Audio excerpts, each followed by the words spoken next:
Hello student, Satendra private ITI के digital classes में आप सभी का स्वागत है। ये ऑब्जेक्टिव टाइप का क्वेश्चन सॉल्व करते हैं और देखते हैं क्वेश्चन क्या कहता है। महीन अपघर्षक कणों का उपयोग किस ऑपरेशन में किया जाता है? महीन अपघर्षक यानी एब्रोसिव, फाइन एब्रोसिव कणों का उपयोग किस ऑपरेशन में किया जाता है? ऑप्शन दिया गया है ए फाइलिंग।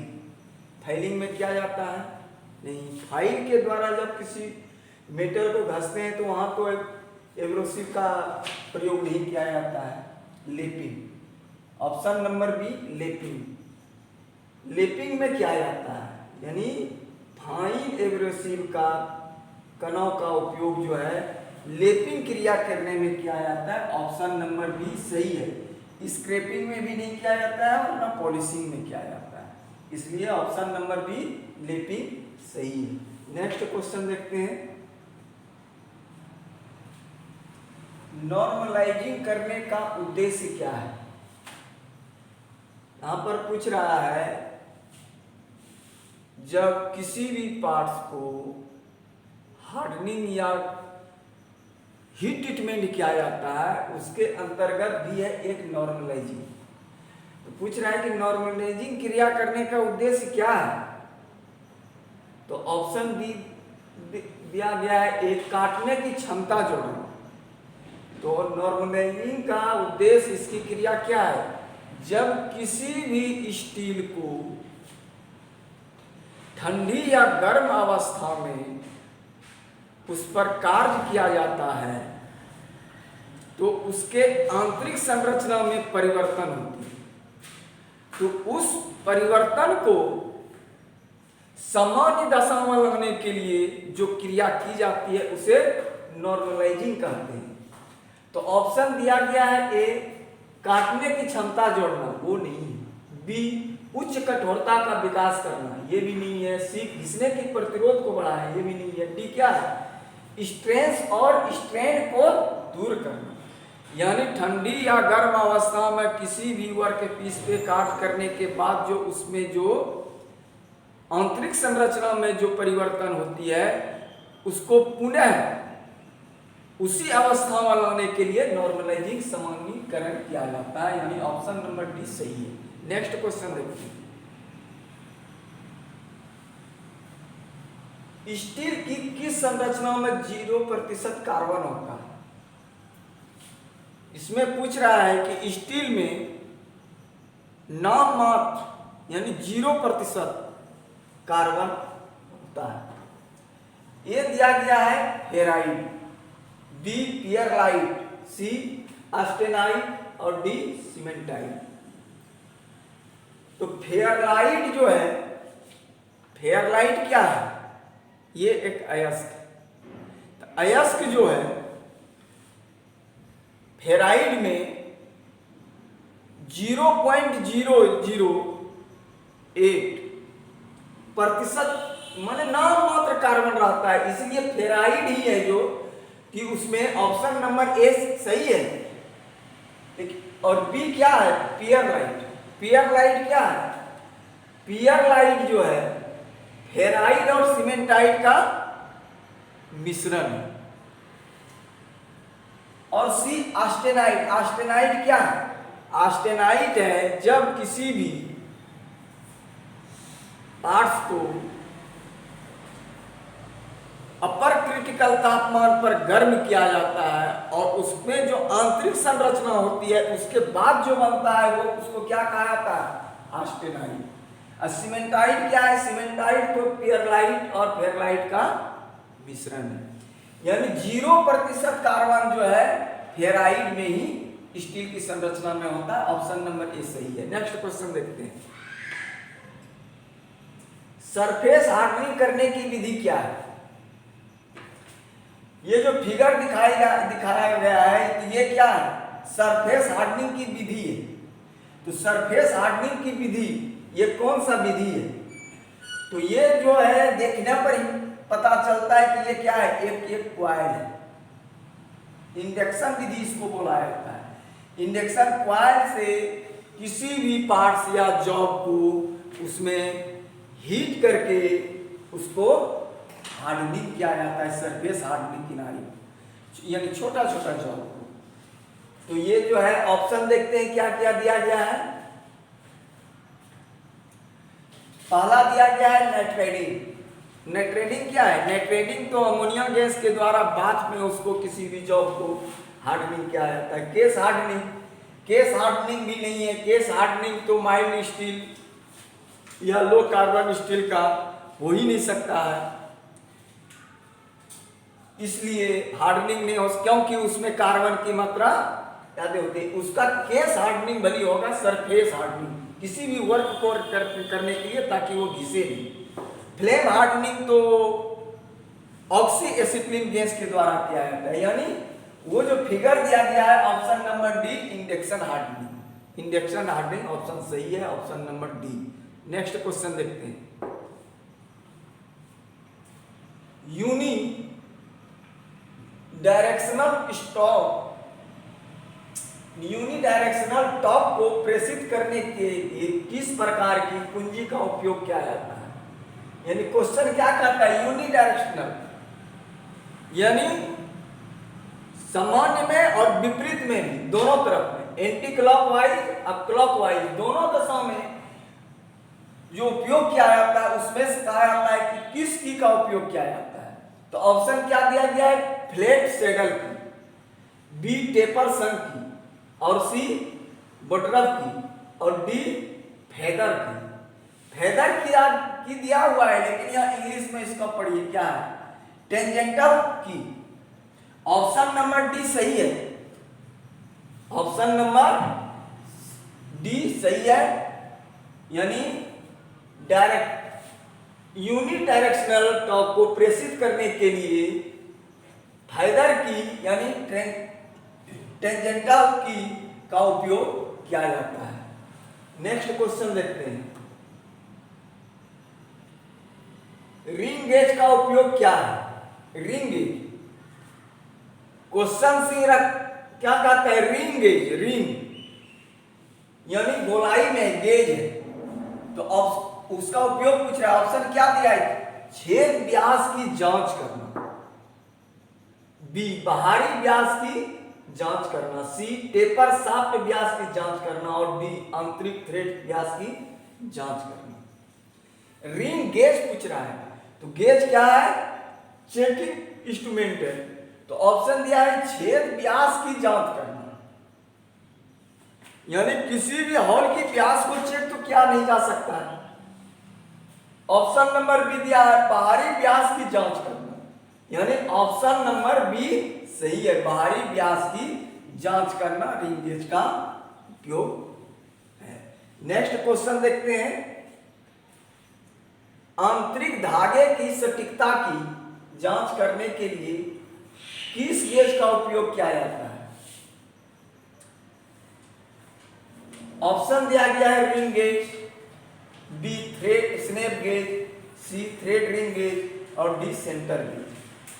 तो आंतरिक धागे की सटीकता की जांच करने के लिए हमें जो है option number C thread ring का गेज का उपयोग किया जाता है। ऑप्शन नंबर सी सही है। नेक्स्ट क्वेश्चन देखते हैं। गेज का नाम क्या है? फिगर दिया गया है, ये गेज है, पूछ रहा है कि इस गेज का नाम क्या है?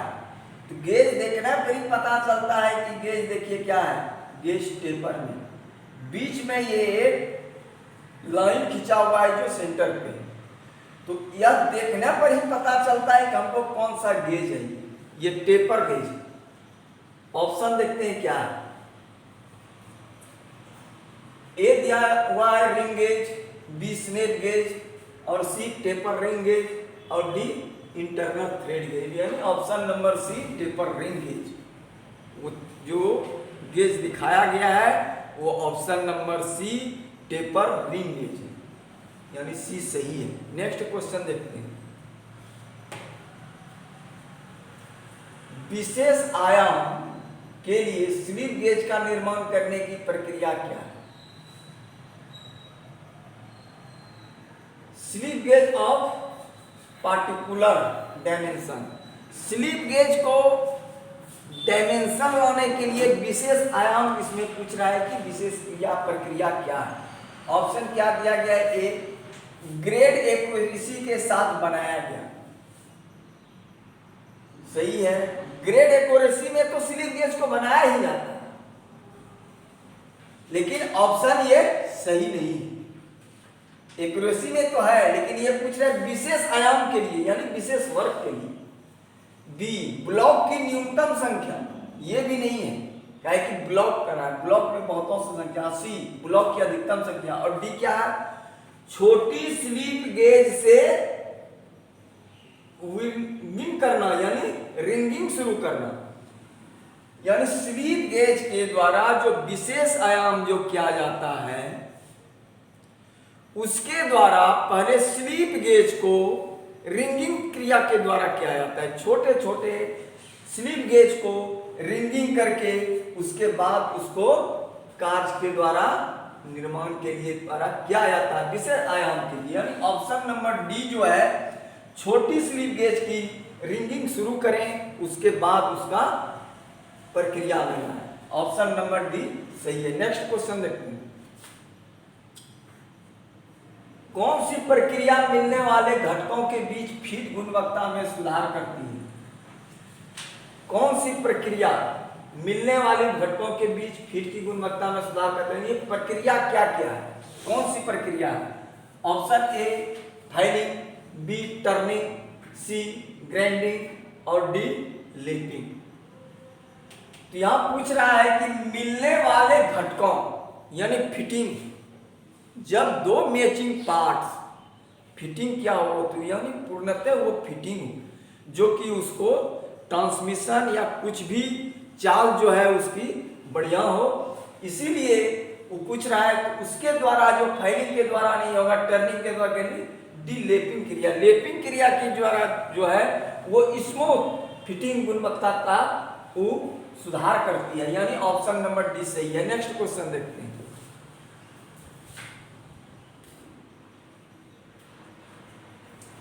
नरम स्टील और अलो धातु के लिए लेपिंग के लिए किस अपघर्षक का उपयोग किया जाता है? नरम स्टील और अलो धातु के लिए किस लेपिंग अपघर्षक का उपयोग किया जाता है? ए क्या है? Silicon carbide. तो सिलिकॉन कार्बाइड ही जो है नरम स्टील और धातु के लिए उपयोग किया जाता है। बी बोरॉन कार्बाइड नहीं होता, ये तो महंगा है, लेकिन इसका उपयोग नरम स्टील और धातु के लिए नहीं किया जाता है। सी अल्युमिनियम ऑक्साइड, अल्युमिनियम ऑक्साइड जो है स्टील के लिए है, ये हार्ड है, ये फाइन के लिए, एक्यूरेसी के लिए। डी फ्यूजन एल्यूमिनियम, ये भी नहीं है। यानी option number A silicon carbide जो है नरम स्टील और अलो धातुओं के लिए अपघर्षक उपयोग किया जाता है। नेक्स्ट क्वेश्चन देखते हैं। कौन सा परिष्करण ऑपरेशन में टूल साथ साथ में रोटेट और रेसिप्रोकेट करता है? यानी क्या कहता है इसमें? तो किस ऑपरेशन प्रक्रिया में टूल के साथ साथ रोटेट और रेसिप्रोकेट करता है? कौन क्रिया में? तो ऑप्शन ए दिया गया है ड्रिलिंग, बी हाउनिंग, सी लेपिंग और डी ग्राइंडिंग। तो हाउनिंग क्रिया में जो है टूल के साथ साथ रोटेट और रेसिप्रोकेटेड करता है। यानी ऑप्शन नंबर बी सही है। नेक्स्ट क्वेश्चन देखते हैं। रिंग प्रकार के लेप में छेद क्यों प्रदान किए जाते हैं? रिंग प्रकार के लेप यानी लेपिंग क्रिया, तो उसमें जो लेपिंग टूल्स होता है तो उसमें कह रहा है कि उसमें छेद क्यों प्रदान किया जाता है? तो ऑप्शन देखते हैं क्या दिया हुआ।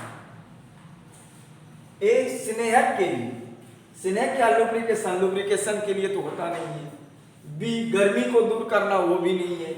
सी लेप कंपाउंड को पकड़ने के लिए, क्योंकि लेपिंग क्रिया पूछ रहा है, और तो यहाँ ऑप्शन नंबर सी है, लेप कंपाउंड को पकड़ने के लिए रिंग में जो है वो छेद छोड़ा जाता है, इसीलिए ऑप्शन नंबर सी सही है। नेक्स्ट क्वेश्चन देखते हैं। साफ्ट सतह से प्रतियोगिता के लिए किस प्रकार की में अग्रभाग वक्रता है। साफ्ट सतह से जब साफ्ट पर पुल्ली को फिट किया जाता है तो उसमें पूछ रहा है कि किस प्रकार की में अग्रभाग वक्रता है। तो ए क्या है, शंख की, बी फ्लैट सैडल की, सी सर्कुलर टेपर की और डी होलो सैडल की। तो शंख की क्या है, शंख की तो इसका आंसर नहीं है, इसलिए कि शंख की जो है वो शाफ्ट और हब के बीच की को फिट किया जाता है, यानी दोनों में चाबी घाट कटा हुआ रहता है। फ्लैट सैडल की भी नहीं है, सर्कुलर टेप की, हॉलो सैडल की। हॉलो सैडल की जो है शाफ्ट के प्रतियोगिता के लिए की में अग्रभाग वक्राकार होता है, जो कि शाफ्ट में चाबी घाट की नहीं होती है, वो हब में की होती है और नीचे वाला प्लेट जो है हल्का सा वक्राकार का होता है, यानी ऑप्शन नंबर डी सही है। नेक्स्ट क्वेश्चन देखते हैं। इस की का नाम क्या है। यहां पर भी पूछ रहा है कि ये की का नाम क्या है, कहां पर फिट है यहां पर। अब देखिए फिगर देखने से ही पता चलता है, ये क्या है, शाफ्ट है, ये क्या है, पुल्ली का हब है। अभी बोले हम कि शंख की, इसमें से देखिए ये चाबी जो है ये पूरा फ्लैट आयताकार है, शाफ्ट में और हब में दोनों में की वे कटा हुआ है, यानी ऑप्शन देखते हैं क्या है, देखने से ही पता चल जाएगा कि क्या कहता है। ऑप्शन ए दिया गया है पैरेलल शंख की। शंख का ही अभी उदाहरण दिए हम कि हब और शाफ्ट दोनों में चाबी घाट कटा हुआ है, लेकिन वहां की जो दिखाया गया है फिगर में वो पैरेलल है, आयताकार है, यानी ऑप्शन नंबर ए सही है। जीभ हेड तो हेड है नहीं, जीभ बुड्रक की तो अर्धवृत्ताकार होता है, ऊपर प्लेट होता है, टेपर शंख की भी नहीं है, यानी ऑप्शन नंबर ये सही है। नेक्स्ट क्वेश्चन देखते हैं।